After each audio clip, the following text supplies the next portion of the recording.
kita akan belajar apa ya hari ini? Nah, pastinya kita akan belajar matematika. Iya, ya betul kan? banget karena kita guru matematika ya Bu Dian ya. Matematika yang menarik dan mengasyikan ya.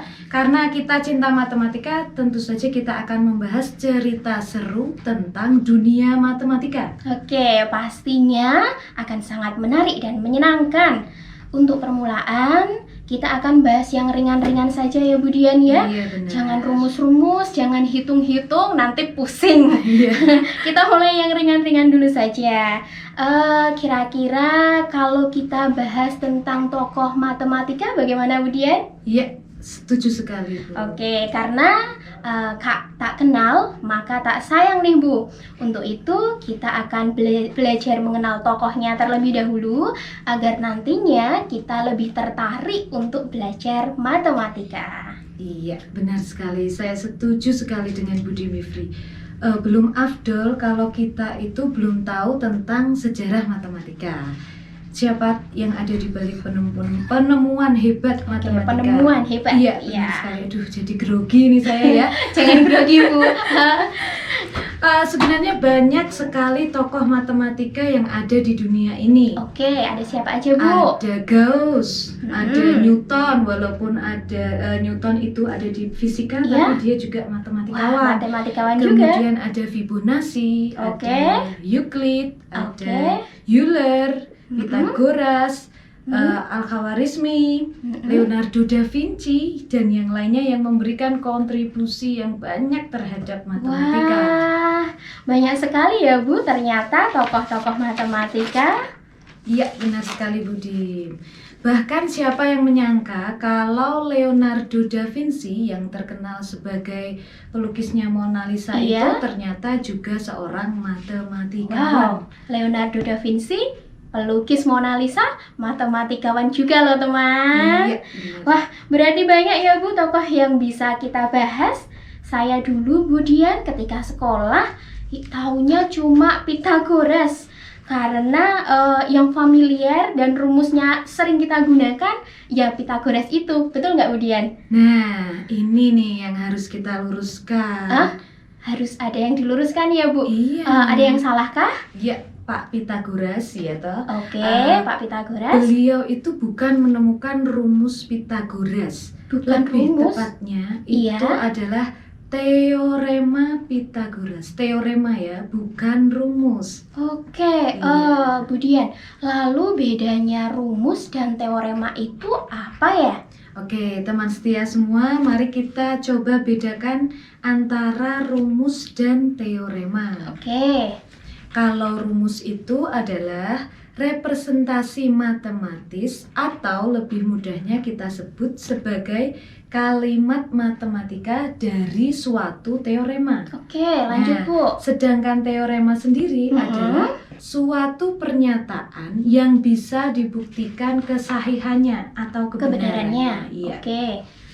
Jadi tidak tepat kalau penemuan teorema Pythagoras itu disebut dengan rumus gitu. Karena yang ditemukan ini merupakan pembuktian hubungan sisi-sisi pada segitiga. Oh, begitu ya Bu Iya, Dian. belum menjadi rumus secara matematis. Oh gitu. Berarti yang benar itu teorema Pythagoras ya Bu yang Iya. dikemukakan oleh Pak Pythagoras ini, bukan rumus Pythagoras ya. Iya. Berarti rumusnya nanti pengembangannya setelah teoremanya ini mungkin ya Bu ya. Benar sekali. Jadi teman setia, kalau rumus itu sebenarnya adalah representasi matematis atau biasa kita kenal dengan kalimat matematikanya. Kalau teorema itu, yaitu tadi yang seperti ditemukan oleh Pak Pythagoras, Iya. yang dikemukakan juga oleh Pak Pythagoras yang berisi tentang pembuktian hubungan sisi-sisi segitiga. Iya. Bu Dian, saya jadi ingat ini. Saya pernah membaca bahwa sebelum Pythagoras sebenarnya hubungan sisi pada segitiga siku-siku sudah dikenal oleh peradaban India kuno, Cina maupun Persia ya. Betul Bu, bahkan di beberapa literatur disebutkan bahwa 1000 tahun sebelum Pythagoras, orang-orang Yunani sudah mengenal perhitungan ajaib ini. Wah, Tentang hubungan lalu? sisi-sisi segitiga ini. Oh gitu ya Bu. Iya. Lalu kenapa malah nama Pythagoras ya Bu Dian yang lebih terkenal dan digunakan untuk menamai teorema ini? Nah, ini walaupun faktanya isi teorema ini telah banyak diketahui sebelum lahirnya Pythagoras, namun teorema ini dianggap sebagai temuan Pythagoras karena Pythagoras yang pertama kali membuktikan Oke, pertama pengamatan kali. ini secara matematis. Nah, tadi karena terkenal dengan teorema Pythagoras karena si Pythagoras ini yang membuktikan pengamatan secara matematis, Budi. Oke. Coba sekarang Budi Bivri tolong dijelaskan untuk teman setia apa itu sebenarnya teorema Pythagoras. Oke teman setia, yang pengen tahu dan harus tahu ya, dan harus tahu, yang Iya. pengen tahu dan harus tahu Iya. bahwa teorema Pythagoras itu adalah hubungan sisi-sisi pada segitiga siku-siku. Bagaimana sih hubungannya? Nah, hubungannya adalah kuadrat. Oke, saya ulangi lagi ya. Kuadrat sisi miring sama dengan jumlah kuadrat sisi siku-sikunya. Nah, sisi miring di sini yang dimaksud itu adalah sisi yang ada di depan sudut siku-siku dan merupakan sisi terpanjang. Nah, teman setia bisa membayangkan nih segitiga siku-siku itu yang seperti apa ya Bu Dian? Iya. Nah, kalau segitiga siku-siku pasti ada salah satu sudutnya yang siku-siku. Siku-siku. Nah, sisi miring yang dimaksud di sini itu adalah sisi yang ada di depan sudut siku-siku. Mungkin teman setia sudah jelas belum ya Bu dengan penjelasan ini Iya, tadi? kayaknya harus diulang ini Bu, Oke. karena teorema Pythagoras ini digunakan dari siswa SMP sampai nanti lulus kuliah saja masih digunakan. Oke, bahkan di SD juga ada ya Bu. Iya, benar sekali. Jadi Oke. digunakan dalam kehidupan kita sekali. Jadi coba diulang lagi. Oke, saya coba ulangi. Teorema Pythagoras itu adalah hubungan pada sisi-sisi pada segitiga siku-siku. Teorema ini menyatakan bahwa kuadrat sisi miring sama dengan jumlah kuadrat sisi-sisi siku-sikunya. Iya. Nah, saya harap teman setia yang ada di rumah paham ya tentang teorema Pythagoras ini. Nah, sekarang teorema Pythagoras ini berarti dikhususkan hanya untuk segitiga siku-siku saja ya, Budi? Oke, tepat Bu Dian. Jadi dia hanya berlaku untuk segitiga apa? Siku-siku. Iya, segitiga Oke. siku-siku. Budi, saya jadi ingin tahu salah satu contoh saja segitiga siku-siku yang mungkin bisa teman setia ketahui di sekitar kita. Oke, kira-kira apa ya? Teman setia pasti saat ini sedang ada di rumah. Banyak yang di rumah ya. Iya. Nah, pernah melihat atap rumah? Ya, Itu ada apanya Bu namanya di atas itu? genteng ya, Bu. Bukan Sebelum genteng. gentengnya. Sebelum ada gentengnya itu. Apa Kak Roy? Halo Kak Roy. Oh iya, halo juga. Apa Kak Roy yang ada di atas rumah itu yang Apa bentuknya ya? segitiga? Apa sering disebut balkon itu bukan ya? Sedikit lagi, sedikit Sedikit Sedikit lagi. lagi, kurang tepat. Kurang tepat. Ayo Kak Roy kita ajak belajar matematika juga ini. Benar. Itu namanya apa? ya? Siku rumah gitu saja ya. Siku rumah. siku rumah. Oke. Iya. Teman setia yang ada di rumah, di atas atap rumah kalian itu kan ada segitiga ya. Nah, Bapak tukang itu ketika bikin segitiga itu, mereka sebenarnya sudah menerapkan teorema Pythagoras. Di situ di segitiga di atap rumah kalian itu terdiri dari dua segitiga siku-siku. Iya. Iya, dua segitiga siku-siku digabungkan jadi satu, ada sisi miringnya. Nah, aku mau motong kayu ini. Gitu ya. Ketika mau motong kayu, Bapak tukang aja pakai teorema Pythagoras, teman. Benar sekali. Tapi kadang Bapak tukang itu tidak menyadari kalau ternyata dia itu menerapkan teorema Pitagoras. Iya, betul Bu Dian. Oke. Ternyata banyak tokoh yang sering kita dengar namanya ya Bu Dim, tetapi kita belum mengenal lebih jauh penemuan dari tokoh-tokoh tersebut. Oke, betul sekali Bu Dian. Tetapi untuk kesempatan kali ini, bagaimana kalau kita lanjut lagi nih untuk mengenal lebih jauh lagi Bapak Bilangan yang menurut saya namanya sangat besar. Dulu sangat besar, sampai sekarang pun masih sangat besar. Iya, benar sekali. Bapak Bilangan ya, oke.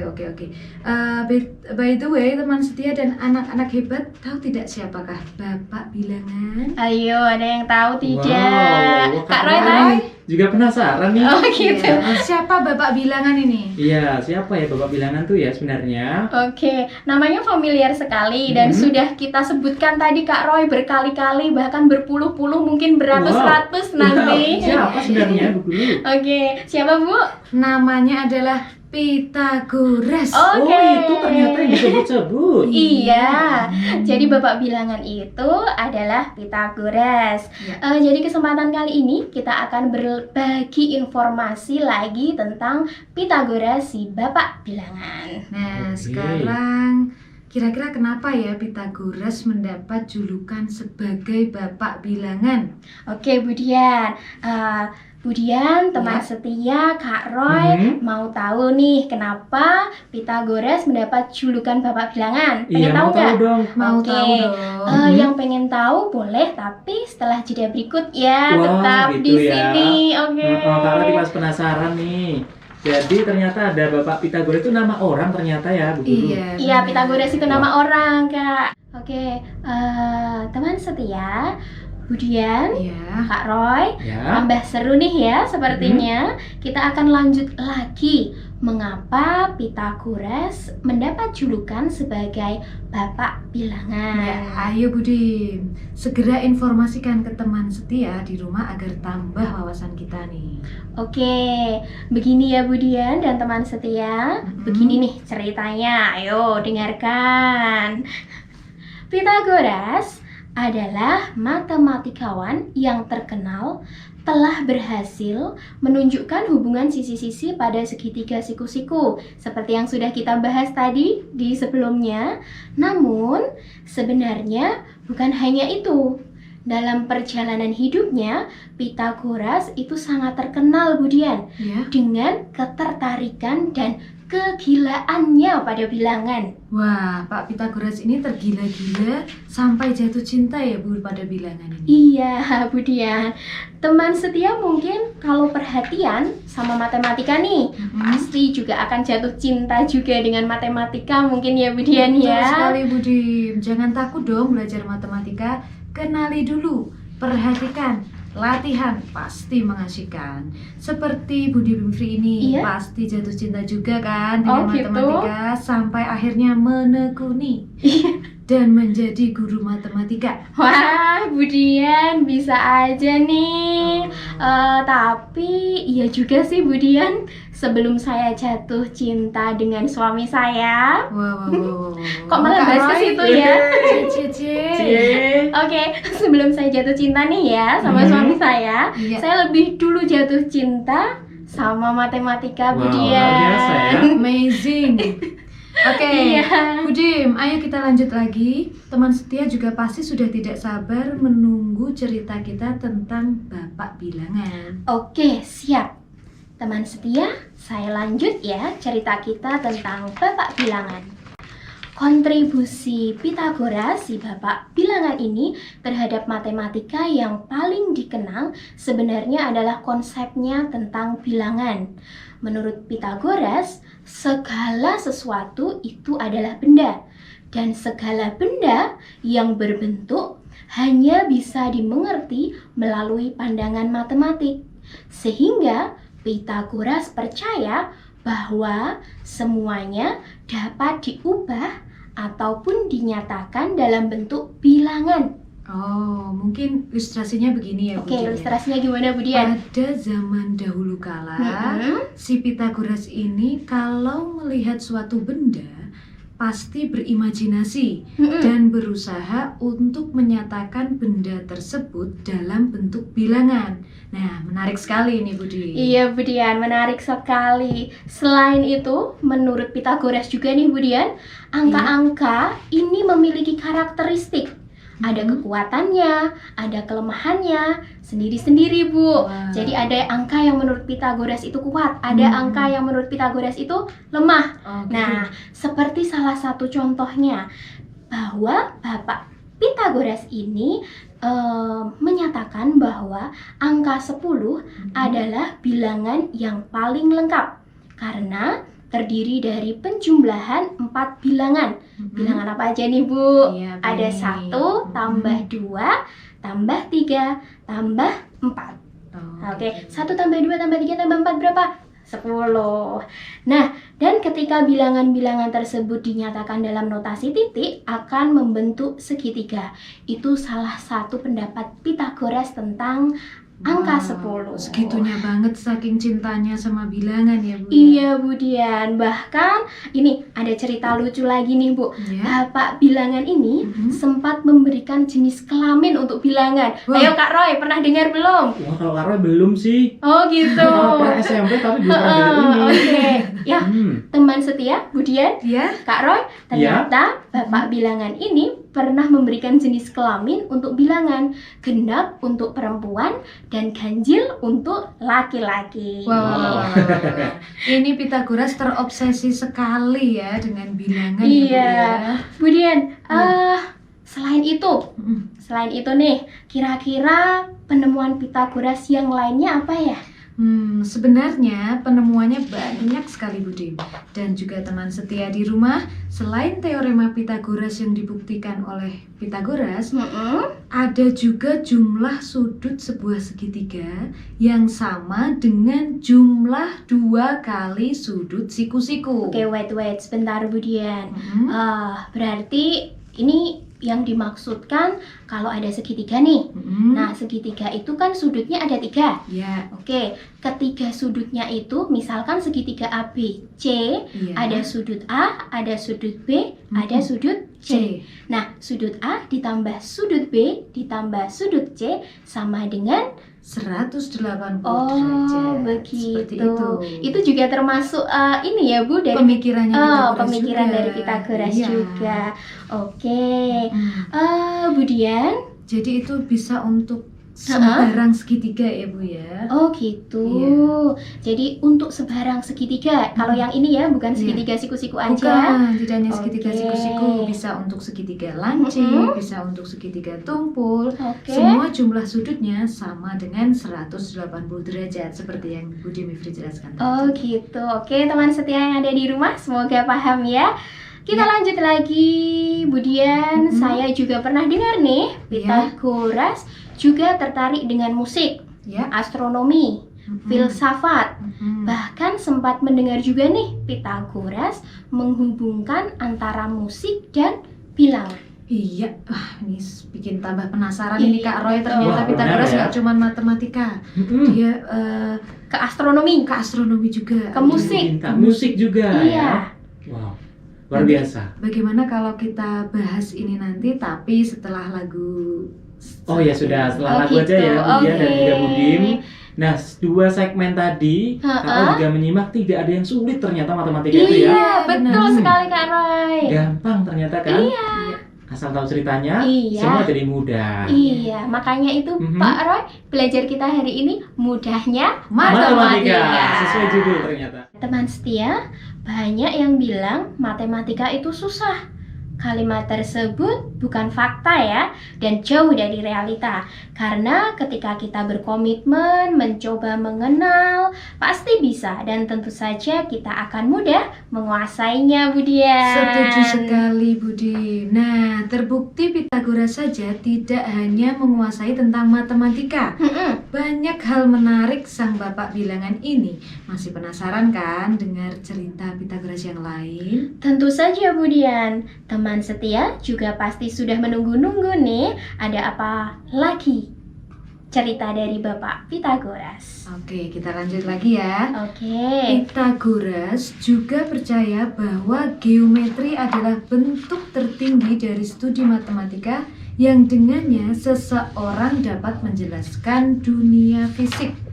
Nah, keyakinan Pitagoras berasal dari pengamatannya terhadap matematika, musik, dan juga astronomi. Contohnya apa nih, Budi? Oke, misalnya ia memperhatikan bahwa senar yang bergetar menghasilkan nada yang harmonis hanya ketika rasio antara panjang senar adalah bilangan bulat. Dia kemudian menyadari bahwa rasio ini dapat diperluas ke instrumen musik lainnya. Wah, ini sangat menarik ya. Iya, betul. Padahal saya kalau melihat orang memainkan alat musik nih, tidak sampai kepikiran sampai segitunya. Oh gitu ya, Budian ya. Tapi Pitagoras ternyata mampu berpikir dalam perspektif yang lain. Nah, tapi Pitagoras ini bisa memainkan alat musik gak ya? Pada zamannya nih ya, Budian ya. Ternyata Pitagoras juga dikenal sebagai pemain musik. Mantap. Iya, beliau memainkan harpa. Oh, keren juga ya ternyata. Iya, betul, Bu. Nih ngomong-ngomong nih, Budi Mifri ini bisa memainkan alat musik juga nggak, Bu? Tidak bisa, Bu.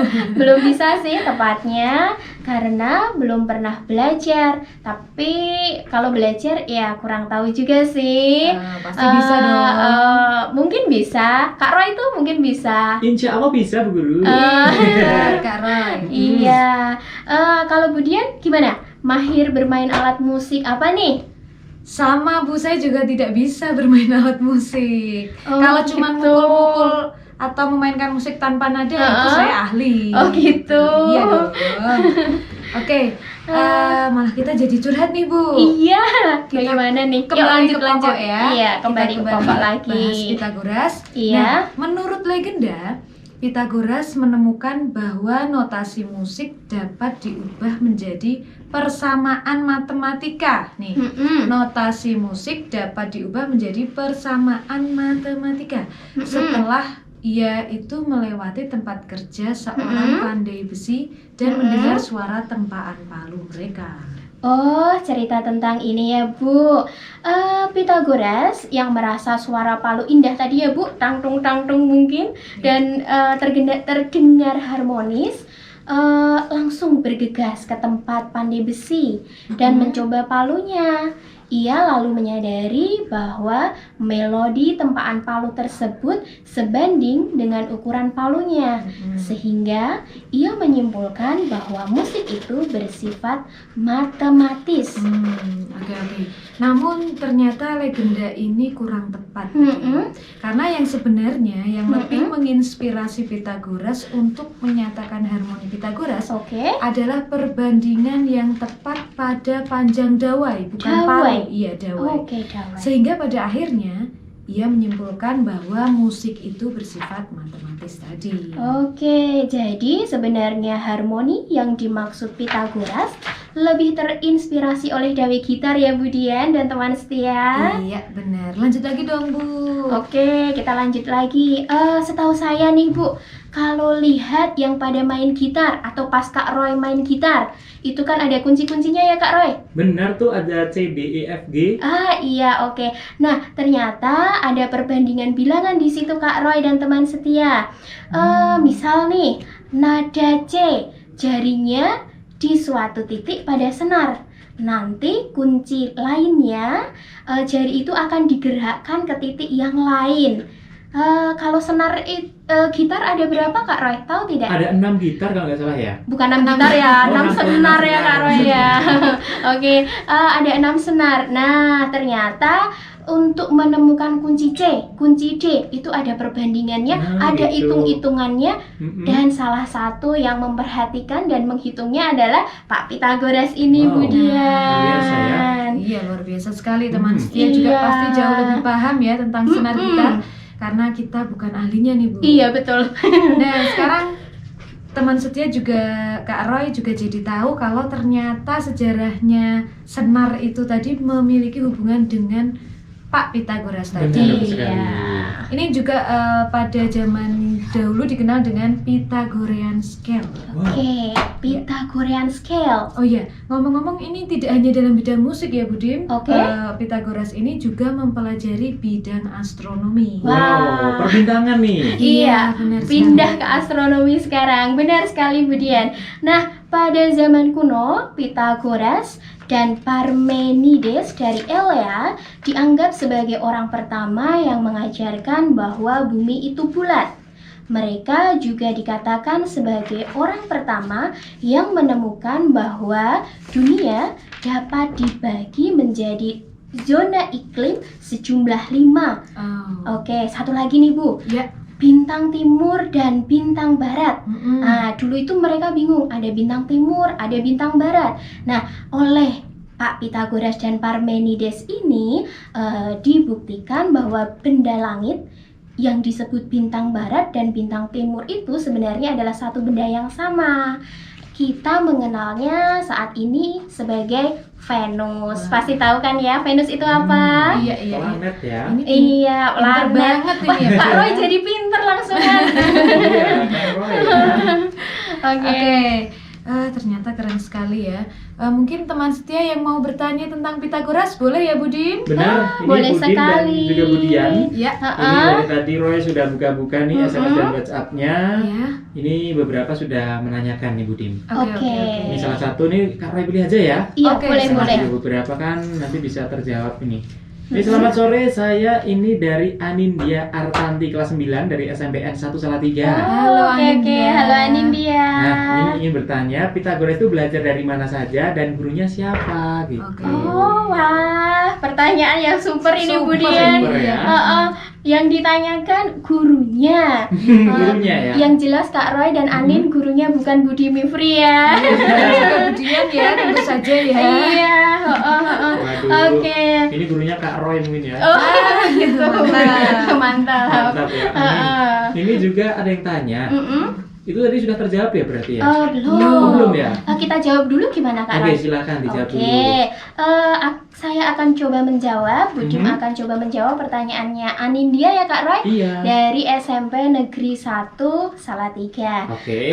Sedikit bercerita, Mhm. perjalanan dan pengalaman Pythagoras ketika belajar nih, Kak Roy dan teman setia dan Budian juga, Iya. Anindya juga. Nah, guru Pythagoras itu banyak sekali. Ayahnya pernah membawa Pythagoras ke Tirus. Di situ ia belajar di bawah para sarjana dari Suriah. Pythagoras kemudian belajar di bawah guru yang berbeda-beda. Dia belajar puisi, membaca karya pujangga, dan memainkan musik juga. Contoh musiknya, musik kecapi, Kak. Wow. Luar biasa ya. Iya. Budim dan juga teman setia, selain belajar dari para sarjana di Suriah, dia juga belajar di bawah bimbingan para sarjana di Kaldea. Nah, Pherecydes of Syros yang juga merupakan salah satu guru awal Pythagoras di mana dia belajar filsafat. Salah satunya namanya Pherecydes of Syros. Semoga tidak salah sebut ya. Keren Iya, ya. iya. Masih lanjut lagi nih Kak Roy, gurunya masih banyak. Selain itu, Budian dan teman setia, Anin juga, Pythagoras ini juga pernah belajar dari Thales. Bener nggak Bu? Thales ya. Thales apa Bukan Thales? Thales. Daerah Thales berarti ini. Oke, dari Thales. Mhm. Dalam biografinya, ini pada usia sekitar 18 tahun, Pythagoras pergi ke kota Miletus untuk bertemu sang guru ini yang namanya Thales tadi. Thales ini adalah seorang ahli matematika dan astronomi. Dari Thales, Pythagoras belajar ilmu pengetahuan, matematika, dan astronomi. Belum cukup sampai di situ. Pythagoras juga belajar ke salah satu murid Thales. Jadi Thales punya murid. Muridnya itu jadi gurunya juga buat Pythagoras. Namanya adalah Anaximander. Oke, Budim dan juga teman setia, ada juga pendapat bahwa selama beberapa tahun Pythagoras belajar di bawah bimbingan pendeta Mesir bernama Onufis dari Heliopolis. Aduh, banyak kan Wow, Kak Roy? istilahnya keren-keren nih. Iya. Itu belum selesai Kak Roy. Iya. Heeh, ada lagi nih, di Babilonia, Mhm. Pythagoras juga pernah belajar dengan Imam Persia. Nah, dengan Imam Persia ini Pythagoras belajar matematika dan musik. Oh, Oh. banyak ya guru-gurunya. Mhm. Semoga Mbak Anandia juga jelas dengan jawaban kami. Ya. Ternyata guru dari Pythagoras itu sangat banyak. Kayak anak-anak kalau di sekolah Kak Roy, Ya. gurunya kan juga banyak ya. Ada Iya, guru belajar. matematika, ada Ya. guru IPA, ada guru yang lain-lainnya. Wow. Nah, tetap harus belajar. Belajar terus ya. Iya, nggak usah pilih-pilih. Aku maunya ini aja, aku maunya ini aja. Iya, benar sekali. siapa Siapapun tahu? gurunya pasti ada ilmu yang bisa kita dapat. Iya, benar. siapa tahu matematika tidak bisa, ternyata di IPA pintar sekali. Iya. Nah. Siapa tahu di menggambar tidak bisa, di matematika pintar sekali. Siapa tahu nggak bisa matematika tapi bisa renang ya. Betul. Siapa tahu jadi atlet renang ya. Oke, Iya. pertanyaan berikutnya. Ada Oke, pertanyaan nggak, Pak? Ini Kak Roy? ada. Ini tapi teman setia ini udah bergabung via streaming. Ini tak ada namanya tapi bertanya saja, Pythagoras itu orang mana? Oh iya iya. Oke. Pythagoras orang mana ya? Orang mana? Yang pasti Pythagoras lahir di Kepulauan Samos, Yunani, sekitar 570 sebelum Masehi dan meninggal sekitar 495 sebelum Masehi. Oke, Bu Dian. Gitu ya. Ternyata sejarahnya seperti itu. Berarti kan Pythagoras ini kemungkinan kecil besar di Yunani. Iya. Tapi selama perjalanan hidupnya beliau menuntut ilmu nih dari satu tempat ke tempat yang lainnya. Di situ juga tadi dari penjelasan Bu Dian, ternyata dilahirkan sekitar 570 sebelum Masehi dan meninggalnya sekitar 495 Masehi. Teman Itu masih setia, kira-kira loh ya, iya. Kira-kira. Kira-kira Bu Dian, teman setia bisa menghitung tidak umurnya Pythagoras berapa? Iya. Kak Roy, Ya. ini ada satu kalimat pesan dari Pak Pythagoras. Oke, gimana nih Bu Dim? Pesannya adalah, wahai anak muda, jika engkau tidak sanggup menahan lelahnya belajar, engkau harus menanggung pahitnya kebodohan. Nah,